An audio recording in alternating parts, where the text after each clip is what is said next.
Comme vous l'avez vu, je me suis occupé du dégât des eaux qu'il y a dans mon investissement locatif. Et je me suis rendu compte pendant les travaux qu'on avait une tache qui apparaissait petit à petit. C'est celle-ci.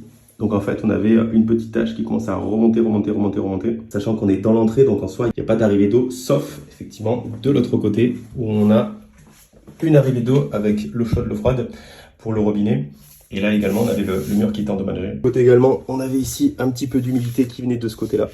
Donc ce que j'ai fait, j'ai essayé d'analyser quel était en fait le réseau d'eau. Il était sous dalle, j'avais pas les plans, il n'y avait pas les plans du réseau d'eau, donc j'ai dû faire par intuition. Et ma supposition, celle que j'ai proposée au plombier, parce qu'il savait absolument pas d'où est-ce que ça venait, c'était que la fuite passait sous la dalle ici, puisque derrière on a le lavabo avec les arrivées d'eau, et ici le mur qui est impacté. Sachant que si on regarde, on a bien les arrivées d'eau qui sont juste ici. Ce que j'ai vu avec mon plombier, c'est de mettre une vanne dans chaque arrivée d'eau. Et là, on le voit bien, il y a une vanne qui est là, les deux autres sont au-dessus du meuble. Et on a discriminé, on a fermé chaque vanne pour savoir s'il y avait bien une fuite qui venait d'une des arrivées d'eau. Et bingo, c'est bien celle-ci qui avait un problème. Tout simplement, on la laisse fermer. Et ensuite, j'ai confié à mes locataires un testeur d'humidité pour qu'ils puissent vérifier quand est-ce qu'on peut faire les travaux. En soi, j'ai mon artisan qui m'a proposé de le faire gratuitement. Mais à force de faire des travaux, gratter, mettre de l'enduit, de la peinture, c'est vraiment un jeu d'enfant. Je vous montre le résultat final quand c'est terminé.